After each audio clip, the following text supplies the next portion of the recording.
Welcome back to Thrive with Sharon, real talk for chronic illness warriors.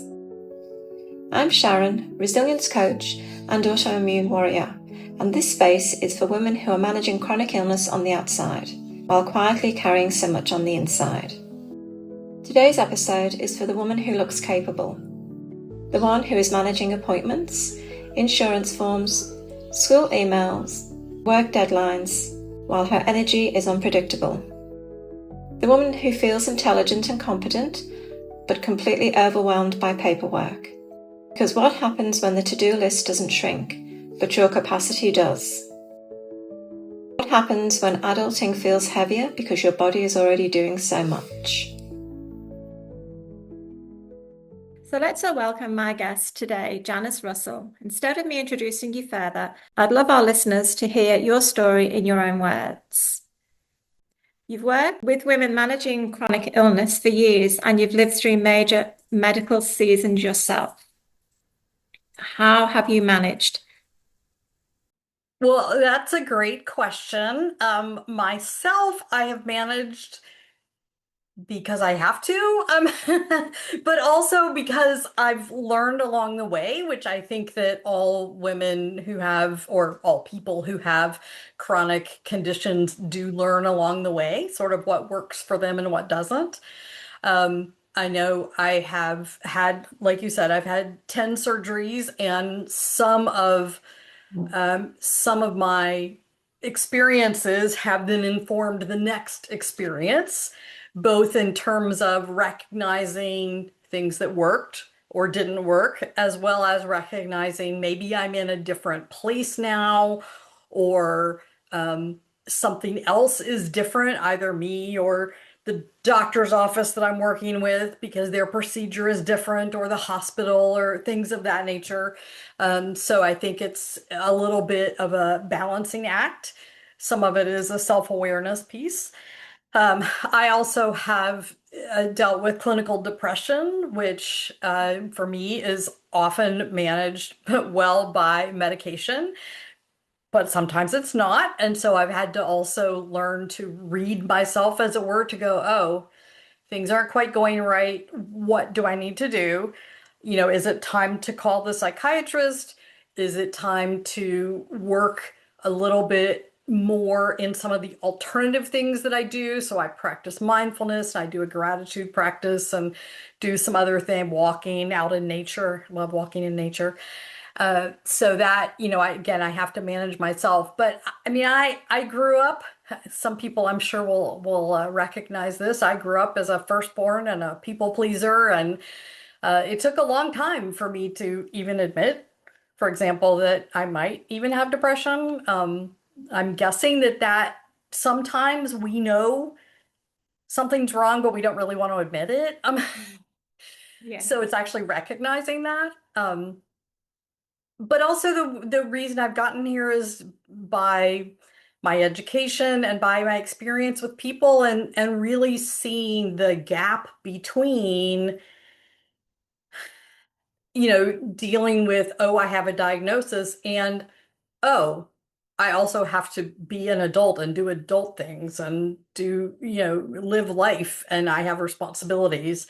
And I noticed that there was a gap in that, in terms of helping people learn to cross off to-dos and manage their paperwork or digital information, as it were, and optimize their time. I can go on, but I guess you have other questions.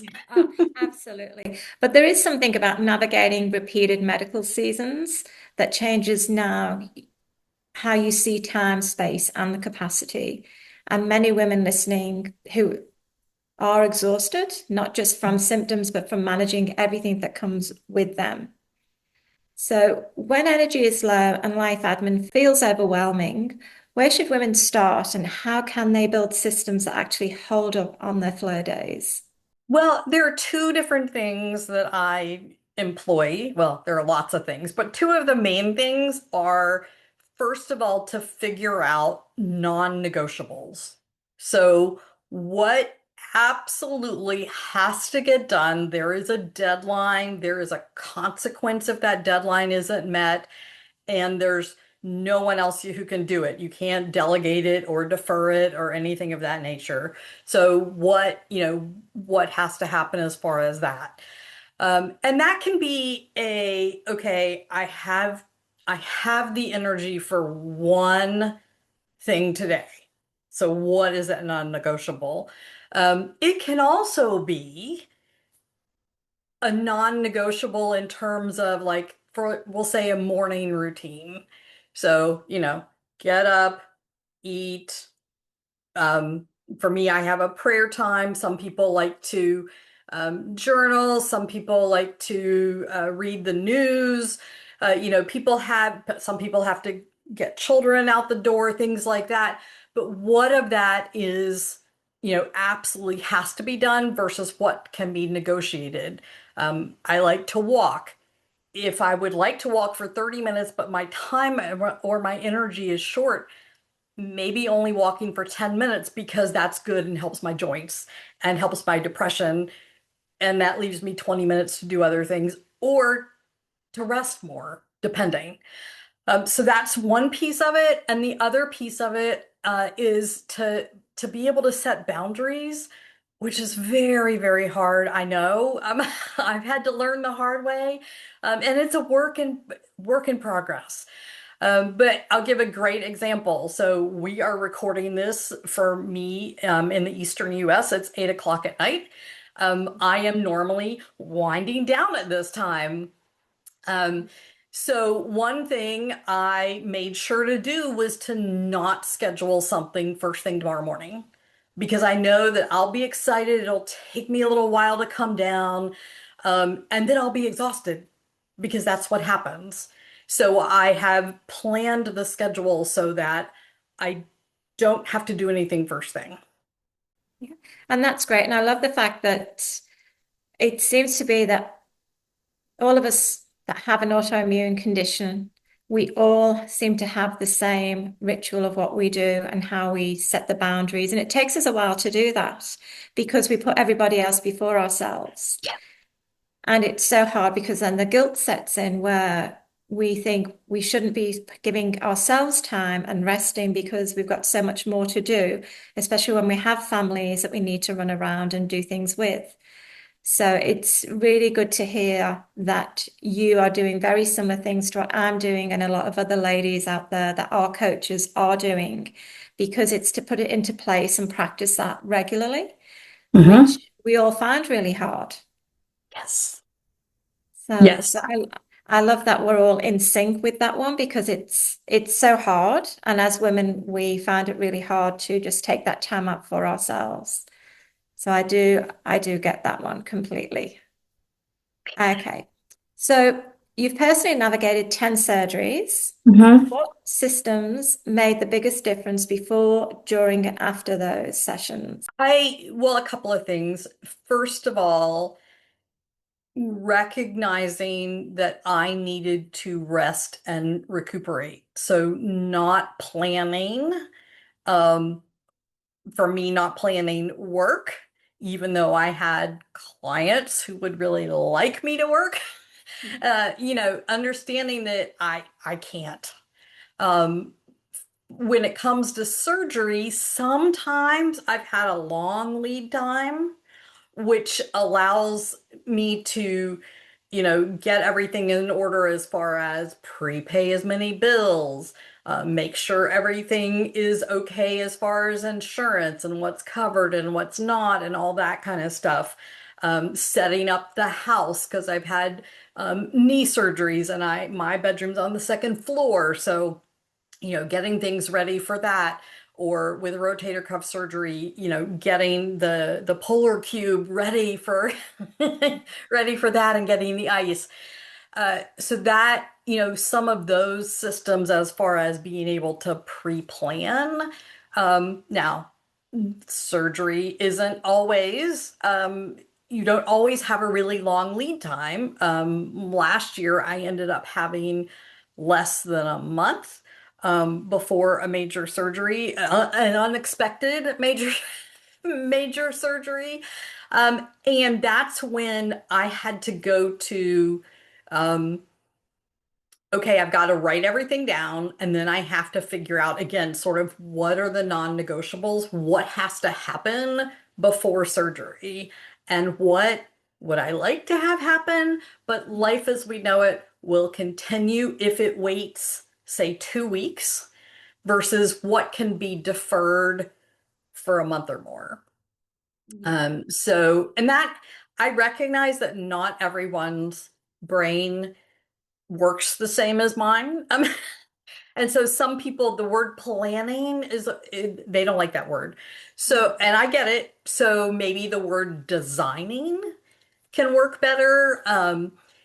And figuring out a way that works for you. So, writing an actual to-do list on a piece of paper doesn't work for everybody.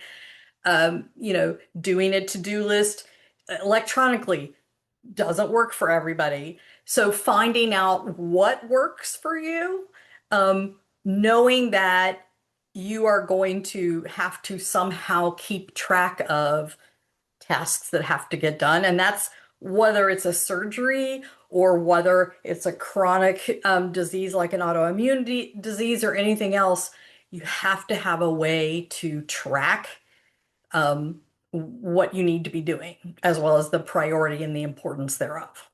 Yeah, absolutely. And making sure that preparation is key, and it's preparation, organization, and just then having that control about what you're doing. So, you feel in control, because we know with surgeries, we're not in control as much as we'd like to be. And we think we are definitely not in control. So yeah, and it's about conserving the energy and having that capacity to get through everything that we need to before surgery and then after surgery. So it's a Absolutely. really hard one to try and conserve everything and put everything into place for yourself and family. So it's a really big one too. And it's huge that you've had 10 surgeries, and it just continues. It's a hard one to go through. And then you have the physical therapy afterwards, and then the whole Hmm. shifting of mindset and how you cope with your after surgery, because everybody is different and all our bodies respond differently too. Absolutely. And sometimes you have restrictions. Like I've had two rotator cuff surgeries, and for weeks, you're not allowed to lift anything above shoulder level. And even then, it should be 5 pounds or less. Well, there are lots of things. I can't get to my microwave with that because my microwave is over my stove. Um, so it's figuring out, okay, what am I gonna do about that? Am I gonna have only things? So I do live alone. And my cat, she's great at comforting me, but not so good at like preparing meals. No, that would be great Um, if they were. yeah, exactly. Yeah, we could only wish. Yeah. So some of it was, finding someone who could stay with me for a little while, and us doing some planning in advance, and knowing that yes, I had physical therapy, but I was not going to be able to drive again for weeks. And so not just having that friend who was staying with me be able to take me, but also lining up some other people so that I wasn't wearing her down and abusing her kindness towards me. So I think that's a big thing as well, is finding a support system, but not relying on just a couple of people, unless it's not possible. I understand sometimes it's not, if someone lives in a rural area or has other restrictions, it does make it a little bit more difficult. Yeah, absolutely. So, so there's so much shame surrounds disorganization and adulting struggles. So, Mhm. what do you want women with medical diagnosis to understand about this?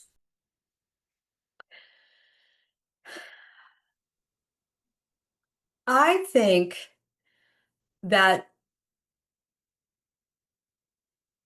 it's almost a self-advocacy and a being grounded and understanding ourselves and understanding that there are impossible standards.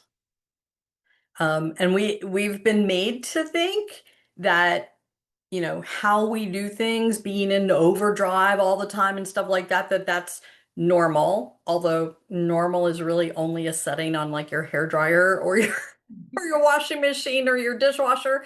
Um, but the thing is, just look at rates of burnout and things like that. It's not normal. So being able to say, hey, I understand that it would be awesome if I could do everything, but that's not possible, and that's okay. I think part of it is understanding and really feeling that that's okay. And that takes a long time to get to. I get it. I still deal with it sometimes. Okay, maybe a little more than sometimes. So it's just reminders of that. And there are different ways to do that. It can be, for example, having some one or more mantras that you say that make you feel more powerful or more okay with things. It can be having some kind of a gratitude practice. It can be some kind of a grounding, just so that when everything goes a little bit cattywampus and those voices come into our heads and try to tell us, whatever it is they're telling us, that we're no good or we're letting people down, or all those little voices, to be able to take that step back, however you do that, and be like, I am doing the very best that I can. And that looks different every day, what the best is, because of your energy and your capacity. Yeah. Um, but really understanding and gaining some of that self-confidence that you're doing what you can. And that, again, that's okay. And society puts those demands on us, but that's society, and I'm me. Yeah, exactly. Because I know there's so many women listening and they'll be quietly carrying that belief that they should be able to handle this, when in reality, they're operating under conditions most people don't see. Right. And that's really, I mean, it's hard enough when you have something that is visible, whether it be you're walking with a cane, for example, if you have a condition that necessitates you walking with a cane, that could be a surgery, but it could also be that something happened in your younger life and you have forever had a problem. That kind of thing is obvious. If you have a cast or a sling, that kind of thing is obvious. But a lot of things are not obvious. Mhm. And so some of it is learning to let it roll off our backs. I say that like it's easy. Okay, I'm not trying to say it's easy, It's but understanding that people, especially people who don't know us as well, they have no idea that they are saying something or with facial expressions indicating something that makes us feel ashamed. So it's not pushing back on them, but just being able to say to yourself, it's okay. They may not understand everything that I'm going through, and that's all right. Yeah, because it's hard living with an invisible disease. And the judgment that we get every day is hard. And as you say, Absolutely. could just be that look or the sigh or, the shrug of the shoulders. There's Hmm. always somebody out there just judging, and they don't even know who we are, what we're about. They just judge the book by its cover, and they've got no right to do that. Absolutely. Yeah. Absolutely. I know I have a friend who Um, she was going through chemo for breast cancer, and she had a handicap parking pass to be able to use, again, because her energy and capacity was really low due to the chemo. And one time she used it, and someone, basically they tried to shame her and say, you should not be taking a handicap parking spot. Yeah, that And that happened to person didn't know, because she looked, my friend looked like everything was okay, because especially as women, we do that. We yeah, we we are do. really masters at making it look like everything is wonderful. Um, and that person just Didn't know. And I get it. I have to change my own thinking sometimes when I see that. Like if I see somebody, I'm like, nope, I don't know what all they're going through. So like stop those negative thoughts towards them, even if I don't know them and I'm not going to talk to them. So some of it is that programming almost um, of ourselves, whether it is what people are telling us or what we're thinking about other people. Yeah, absolutely. Because I've had that myself where I've gotten out of my car and I've been videoed and followed and verbally abused by a man telling me there was nothing wrong with me and he was going to stick it up on Facebook. And yeah, so it's pretty horrendous out there what we have to go through, and we shouldn't have to. It's a hard one out there in society, and Yes. people should be a lot more open-minded because Hmm. there's a lot more out there now for people around disabilities, but there's still so many people closed-minded that they just don't want to know, they're not interested. And I would also say that there are people who are misinformed. Yeah. So, they may have a certain idea of what a certain diagnosis looks like. Even if they have a friend who has it, that doesn't mean that everybody that has it, that same diagnosis, is exactly the same. And so we're prejudiced against that. Even open-minded people can be because they don't have the full picture of the breadth and depth of any single diagnosis. Yeah, that's right. So, if you could leave women listening with one grounded truth about managing information, time, and life when energy is limited, what would it be?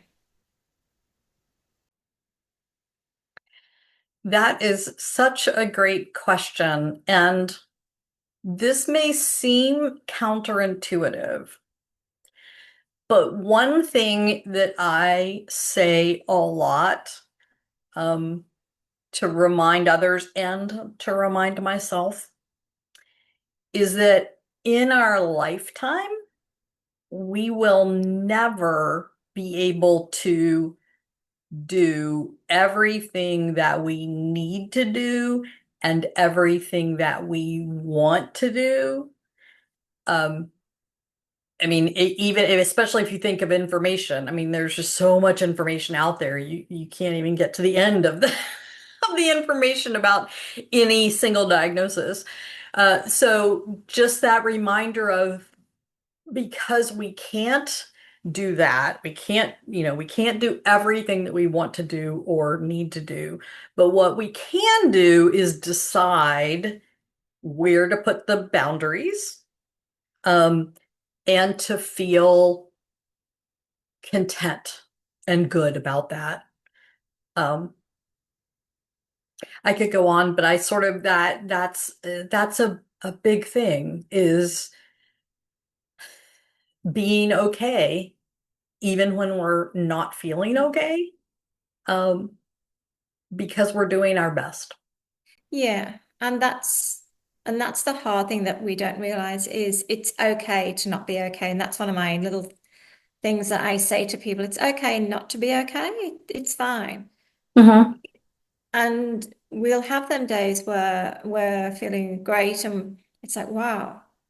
And you'll have that amazing day, and the next morning you'll wake up and it'll be like, what happened? Right. It's a real, we just don't know what's going to happen day to day. And putting boundaries is a big one. And it's taken me a long time to set boundaries. And I still struggle with setting my boundaries. And, with the hours I work, trying to reduce my hours, and then the guilt sets in because, oh, I Hmm.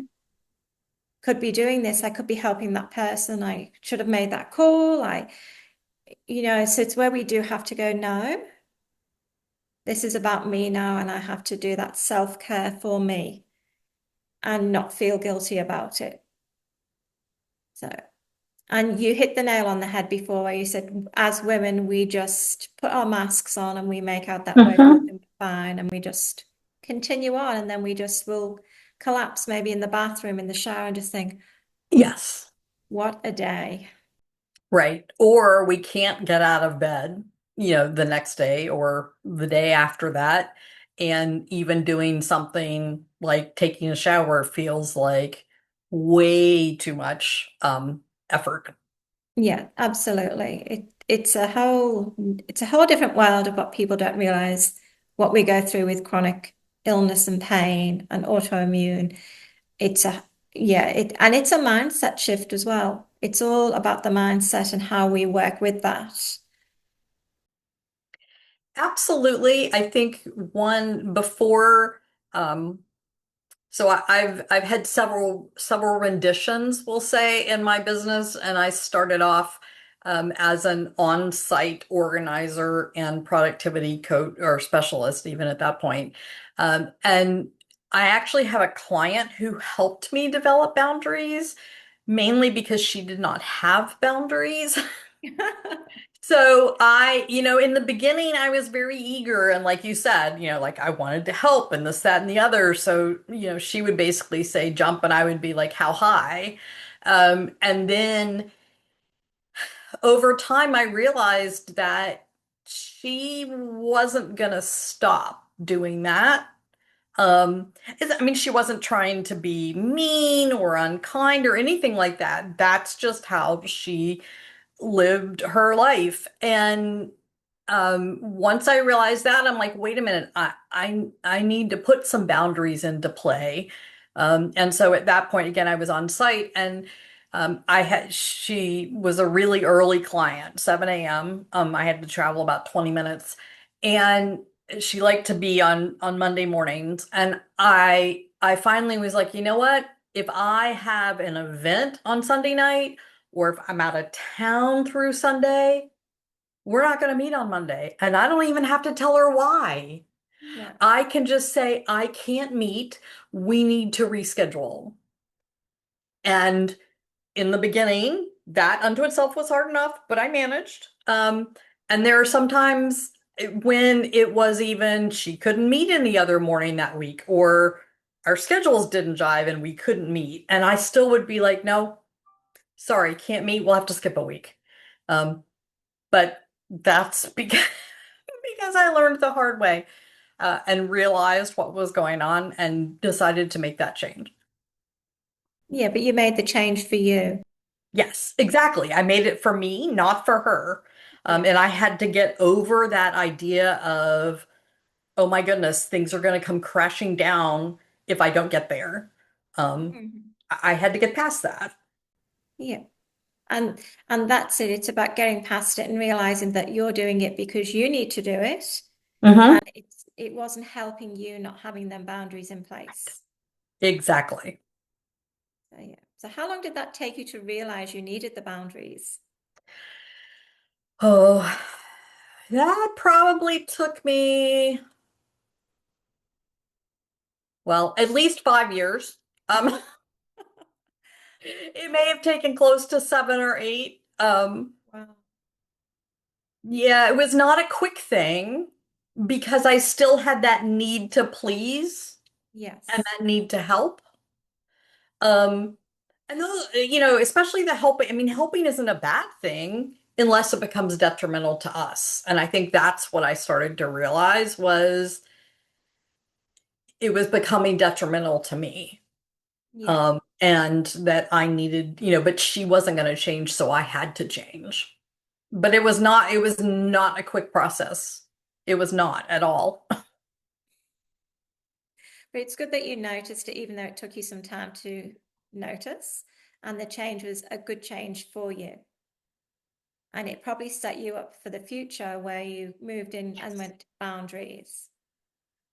Absolutely. It helped me. I was able to maintain because that was not the only boundary I had to set with that client. But it helped me to set up other boundaries, in terms of, for example, when I will the hours between which I'll schedule clients. I can't schedule late, too late in the day or too early in the morning, um, because I am not going to be at my best for them. So my helping of them is not going to be as helpful as it could be if it was during my prime hours. Yes. Yeah. No, that's really good that you've set that up now and so you know your times and your limitations, which is great. And we don't have to explain. I think that's a really big thing. Like I had to learn to just say, I can't, or we need to change it and not explain why. Again, Yeah, that's okay. We don't have to give the reason. absolutely. And I think when we start off, we feel like we have to give everybody an explanation and a reason. And then you keep going through and you're like, hold on. No, I actually don't. I Right. don't need to explain myself. And that's a hard one too. And that's part of our boundaries, but it's still Yes. hard because I will maybe send a message to somebody and then think, hold on, no, I don't need to explain why. They just need to know I'm not going to be there or I can't attend. I don't have to Mhm. explain myself. Right. So, yeah. Well, that's great. Well, thank you for your grounded wisdom and your lived experience and the way you normalize something so many women feel ashamed about. It's just listening to you and your beginning of your story and what you've come through and where you are now. It's just amazing. And you should feel really proud of where you are. And the people Thank that you. you are helping is just, you've got amazing boundaries now set up and you've realized where you were and where you've come to. So it's just wonderful to see that and to know that you're out there helping other women and rebuilding with them. So that's amazing. And I really appreciate you coming on of an evening because I get the time difference and it's so hard. But I really appreciate that you took the time out and you're going to have some rest time Absolutely. in the morning. I appreciate that for sure. So thank you so much, Janice. I really appreciate your time today. All right, thank you. Have a good evening. Yeah. Have a good day. Yes, thank you. To the woman listening, if you're exhausted from managing both illness and life admin, if you feel capable but overwhelmed, if you're tired of pretending you've got it all together, you're not failing. You're carrying more than most people understand, and you don't need more pressure. You need better systems and compassionate support. Until next time, take care of your nervous system, honour your capacity, and remember, you are allowed to build a life that fits your body. Take gentle care, and I'll see you in the next episode.